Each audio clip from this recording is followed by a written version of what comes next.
My brother sold my car to pay for his wedding, then asked me to be his best man. I want you to imagine walking outside to go to work and finding an empty driveway where your car should be. Now imagine finding out your own brother sold it without telling you. And then imagine him having the absolute audacity to ask you to be his best man at the wedding he paid for with your money. If that sounds impossible, stick around because what happened next will shock you even more than the theft itself. But before we dive into this mess, hit that like button if you have ever dealt with family members who think your stuff belongs to them, and subscribe because trust me, this channel is about to become your new obsession. The whole thing started 6 months ago when my brother Marcus called me in what I thought was a panic. His voice was shaking and he sounded like he was about to cry. Sarah and I have been planning this wedding for 2 years and everything is falling apart. The venue wants the rest of their money or they are canceling our date. The caterer is threatening to walk. We are 3 weeks away from the wedding and I do not know what to do. I felt terrible for him. Marcus had always been the screw-up in our family, but Sarah seemed to be good for him. She had a steady job, she was responsible, and for the first time in his life, Marcus appeared to be getting his act together. When he told me they were engaged, I was genuinely happy for him. I thought maybe this was his chance to finally grow up. So when he called crying about money problems, my first instinct was to help. How much do you need? I asked him. He got quiet for a second and then said $15,000. I nearly choked. That was a lot of money, but I had been saving for years and I had about $30,000 in my emergency fund. The thing is, I had been planning to use that money to buy a house. I was 28 years old, still renting a tiny apartment, and I was desperate to own something of my own. But Marcus was my brother and this was his wedding. I figured I could delay buying a house for another year or two. Marcus, I said, I can help you, but I need to know this is a loan, not a gift. I need a timeline for when you can pay me back. He agreed immediately. Absolutely, he said. Sarah and I will start paying you back right after the honeymoon. We will figure out a payment plan and everything. I should have gotten that in writing. I should have asked more questions. I should have demanded to see exactly where the money was going. But Marcus was family, and when family needs help, you help them. That is what I believed anyway. That is what I was raised to believe. So I transferred $15,000 to Marcus that afternoon. He thanked me over and over, promised he would never forget what I was doing for him, and swore he would pay me back as quickly as possible. I felt good about it. I felt like I was being a good brother. But then strange things started happening. Marcus stopped returning my calls as quickly as he used to. When I asked him about wedding details, he would get vague and change the subject. When I mentioned the money he owed me, he would say they were still figuring out their finances after the wedding expenses. The first red flag should have been when Sarah posted photos of their honeymoon. They went to Hawaii for 2 weeks, not a cheap vacation. They stayed at a resort that I knew cost at least $500 a night. They posted pictures of expensive dinners, helicopter tour, and shopping trips. I started to wonder how they could afford such an extravagant honeymoon if they had been so broke they needed to borrow money for their wedding. But I gave them the benefit of the doubt. Maybe they had saved up for the honeymoon separately. Maybe Sarah had gotten a bonus at work. I tried not to think about it too much. The second red flag came when Marcus bought a new truck 3 months after the wedding, a brand new Ford F-150 that definitely cost more than $40,000. When I asked him about it, he said Sarah had gotten a promotion and they decided to treat themselves. But something about the timing felt off. You were broke enough to borrow money from your brother, but rich enough to buy a new truck a few months later. Still, I did not say anything. I figured Marcus and Sarah were adults and they could manage their own finances. I just wanted my money back when they said they would pay it back. But then Marcus stopped mentioning the money entirely. When I brought it up, he would act like he did not know what I was talking about, or he would say they were still getting settled financially. 6 months went by, then 8 months, then a full year. I was starting to get frustrated, but I still was not prepared for what happened next. Have you ever had someone completely betray your trust in a way that was so shocking you could not even process it at first? Comment below and let me know, because what Marcus did next was beyond anything I could have imagined. It was a Tuesday morning and I was getting ready for work. I walked outside to my car, a 2019 Honda Civic that I had bought used but taken excellent care of. I had paid it off completely and it was one of the few things I owned outright. I was proud of that car. It was reliable, it was mine, and it represented years of hard work and careful saving. Except when I walked outside that morning, my car was not there. At first I thought maybe I had parked it somewhere else and forgotten. You know how sometimes you can be on autopilot and not remember exactly where you parked. So I walked around the block, checking every parking spot. Nothing. I started to panic. Had my car been stolen? Should I call the police? Then I remembered that I had given Marcus a spare key to my car months earlier. He had been having problems with his old truck and had asked to borrow my car a few times for job interviews. I had given him the key and told him he could use it whenever he needed to as long as he asked first. So I called him. "Marcus," I said when he picked up, "did you borrow my car this morning?" There was a long pause. "Actually," he said, and his voice sounded weird, nervous. "I need to talk to you about that." My stomach dropped. "What do you mean you need to talk to me about that? Where is my car?" Another pause. "I sold it." I thought I had misheard him. "You what?" "I sold your car. I needed the money for something important, and I figured since you never really drive it much anyway." I was so shocked I could not speak for several seconds. "You sold my car, without asking me." "Look," Marcus said, and now he sounded defensive. "You have been on my back about that loan money for months. I figured this would help pay you back." That made no sense whatsoever. "Marcus," I said, trying to stay calm, "that car was worth about $12,000. You owe me $15,000, and more importantly, that was my car. You do not get to sell other people's property without asking them." "It is not like you needed it," he said. "You work from home most of the time, and I am family. I figured you would understand." I hung up on him because I was about to say things that I could not take back. I immediately called the police and reported my car stolen. When they asked if I knew who had taken it, I told them my brother had sold it without my permission. What happened next was a series of phone calls that revealed just how deep Marcus had betrayed me. The police told me that since I had given Marcus a key and permission to use the car, it would be difficult to prove theft. They suggested I try to resolve it civilly first. So I called Marcus back. This time Sarah answered. She sounded nervous. "Is this about the car?" she asked. "Yes, this is about the car. My car that your husband stole and sold." "He did not steal it," Sarah said. "You gave him permission to use it." "I gave him permission to borrow it, not to sell it. There is a huge difference." "Look," Sarah said, and I could hear Marcus talking to her in the background. "We can figure this out. We will pay you for the car."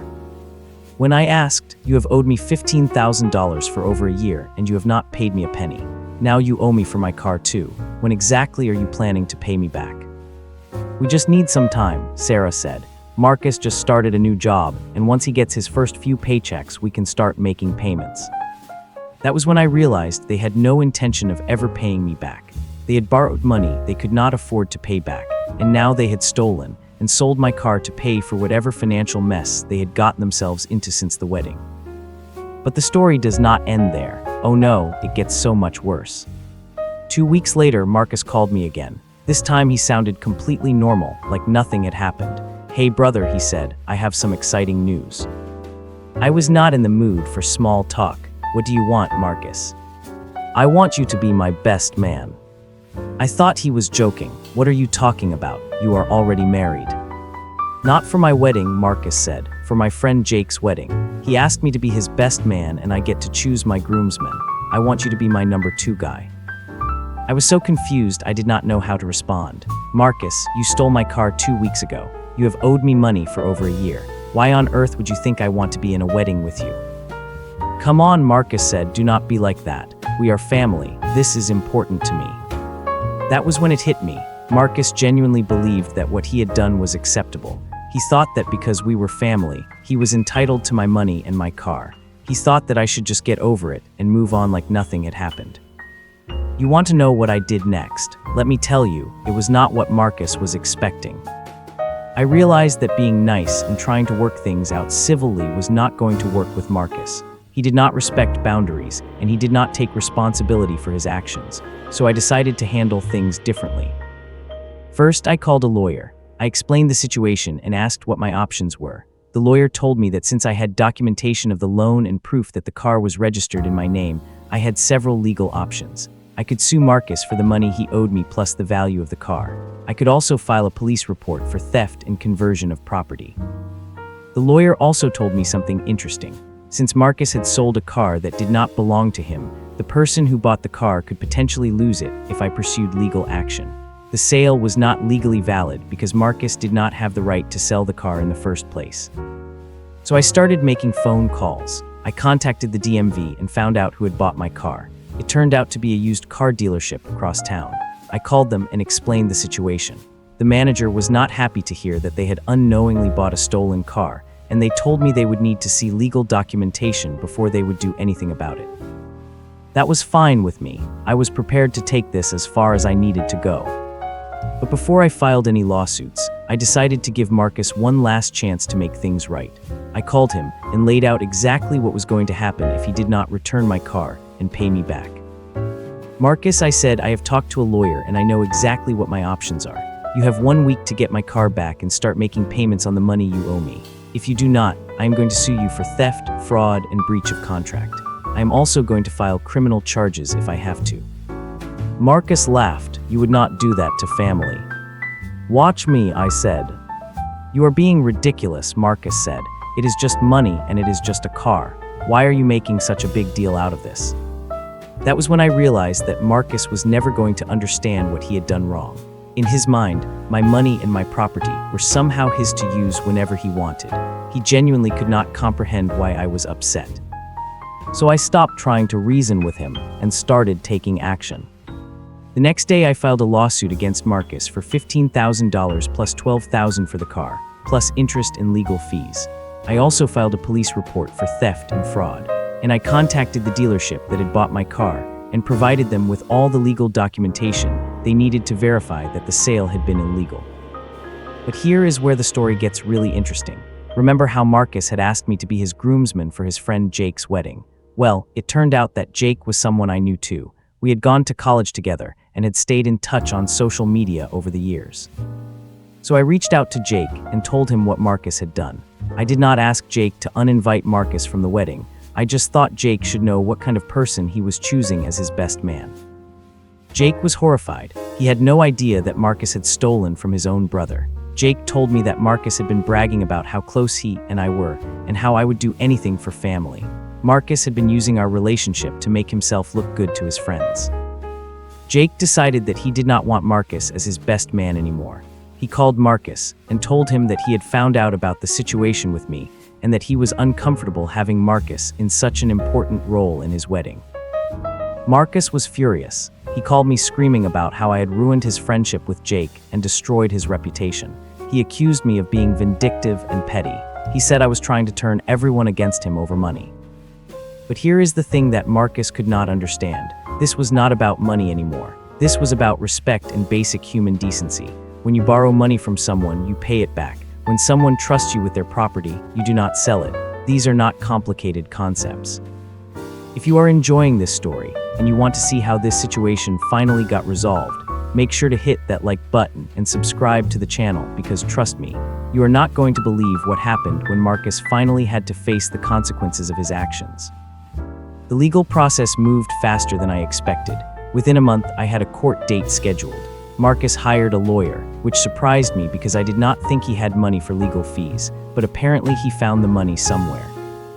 Marcus's defense was exactly what I expected. He claimed that I had given him permission to sell the car because we were family, and I had told him he could use it whenever he needed to. He also claimed that the $15,000 was a gift, not a loan, and that I was only calling it a loan now because I was angry at him. Fortunately, I had evidence to back up my side of the story. I had text messages where Marcus had explicitly agreed that the money was a loan and that he would pay me back. I had the car registration showing that the car was legally mine, and I had documentation showing that Marcus had sold the car to a dealership for cash. The judge was not impressed with Marcus's defense. She pointed out that even if I had given Marcus permission to use the car, that did not give him the right to sell it. She also noted that the text messages clearly showed that the money was intended as a loan, not a gift.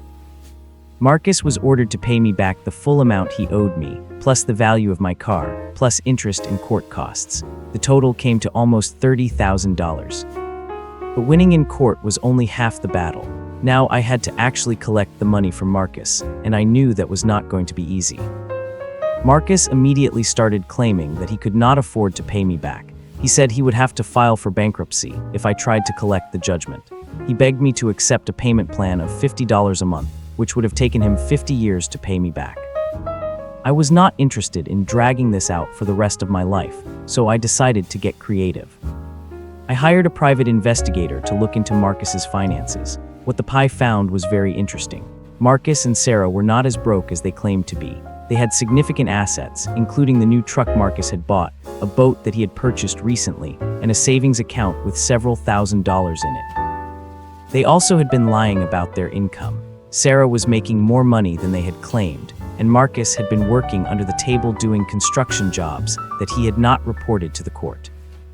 Armed with this information, I went back to court and requested that Marcus's assets be seized to pay the judgment. The judge agreed and ordered that Marcus's truck and boat be sold, and the proceeds be used to pay what he owed me. Marcus was devastated. He called me crying and begging me not to take his truck. He said he needed it for work and that without it, he would not be able to make money to pay me back. But I was done being manipulated by Marcus. He had had multiple opportunities to do the right thing, and he had chosen to lie and steal instead. Now he was facing the consequences of his choices. The truck and boat were sold at auction. Between the two vehicles, I recovered about $22,000 of what Marcus owed me. I was still short about $8,000, but I decided that was close enough. I was tired of dealing with Marcus, and I wanted to move on with my life. But the story still was not over.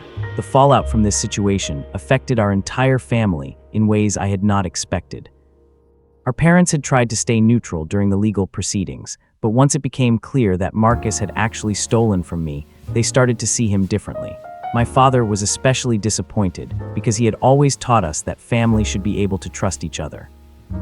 Marcus and Sarah's marriage also started to fall apart. It turned out that Sarah had not known about the car theft until after Marcus had already sold it. She was horrified when she found out what he had done, and she started to realize that Marcus had been lying to her about their finances as well. Sarah discovered that Marcus had been hiding debts from her and had used the money from their wedding to pay off credit cards that she did not even know existed. The $15,000 I had loaned them had not gone to wedding expenses at all. It had gone to cover Marcus's gambling debts. Yes, you heard that right. Marcus had a gambling problem that he had been hiding from everyone, including his wife. The expensive honeymoon, the new truck, the boat, all of it had been paid for with borrowed money or money that Marcus had won and then lost gambling. Sarah filed for divorce 6 months after our court case ended. She said she could not trust Marcus anymore, and that she felt like their entire relationship had been built on lies. As for Marcus, losing his wife, his truck, his boat, and most of his friends was apparently the wake-up call he needed. He started going to therapy and joined a gambling addiction support group. He also got a steady job and started trying to rebuild his life. About a year after everything had settled down, Marcus called me. He said he wanted to apologize for everything he had done and ask if there was any way we could repair our relationship. I appreciated the apology, but I told Marcus that trust was something that had to be earned back over time. I was not ready to just forgive and forget, but I was willing to consider rebuilding our relationship if Marcus could prove that he had really changed. Marcus accepted that and said he understood that it would take time. He also offered to continue making payments on the remaining money he owed me, even though the court case was over. To his credit, Marcus has been consistent with those payments. It has been 2 years now, and he has never missed a payment. He also has not gambled since the divorce and has been working steadily. He sends me updates on his therapy progress and his financial situation without me asking for them. I am starting to believe that Marcus really has changed, but I am still cautious. Trust is fragile, and once it is broken, it takes a long time to rebuild. As for me, I eventually did buy a house, though it took me longer than I had originally planned because of all the money I had to spend on legal fees. But I learned some valuable lessons from this experience. First, I learned that family relationships do not give people the right to take advantage of you. Being related to someone does not mean they get to steal from you or treat you badly. Second, I learned the importance of getting agreements in writing, even with family members. If I had made Marcus sign a formal loan agreement, the whole situation would have been much simpler to resolve. Third, I learned that sometimes you have to be willing to set firm boundaries with people, even if they are family. If I had not been willing to take legal action, Marcus never would have faced any consequences for his actions, and he probably would have continued to take advantage of me and other people. But the most important thing I learned is that you cannot help someone who does not want to be helped. I thought I was helping Marcus by lending him money, but what I was really doing was enabling his gambling addiction and irresponsible behavior. Sometimes the most loving thing you can do for someone is to let them face the consequences of their actions. Looking back, I wish I had handled some things differently. I wish I had asked more questions before lending Marcus the money.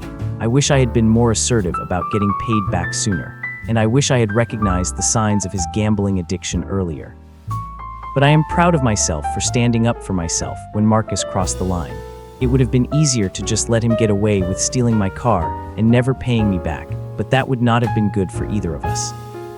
If you are dealing with a family member who is taking advantage of you financially or otherwise, I want you to know that it is okay to set boundaries. It is okay to say no, and it is okay to protect yourself, even if that means taking legal action against someone you love. Family should lift each other up, not tear each other down. And if someone in your family is consistently taking advantage of you, that is not love, that is abuse. What do you think about this situation? Did I handle it the right way, or should I have done something differently? Let me know in the comments below, and do not forget to like this video and subscribe to the channel for more stories about family drama and how to handle toxic relationships. And if you have your own story about a family member who betrayed your trust, I would love to hear about it. Sometimes it helps to know that you are not alone in dealing with difficult family situations. Trust me, there are more stories coming that will shock you just as much as this one did. Family drama never seems to end, but at least we can learn from each other's experiences and hopefully avoid making the same mistakes. Until next time, remember that you deserve to be treated with respect and dignity, no matter who the person is. Do not let anyone convince you otherwise.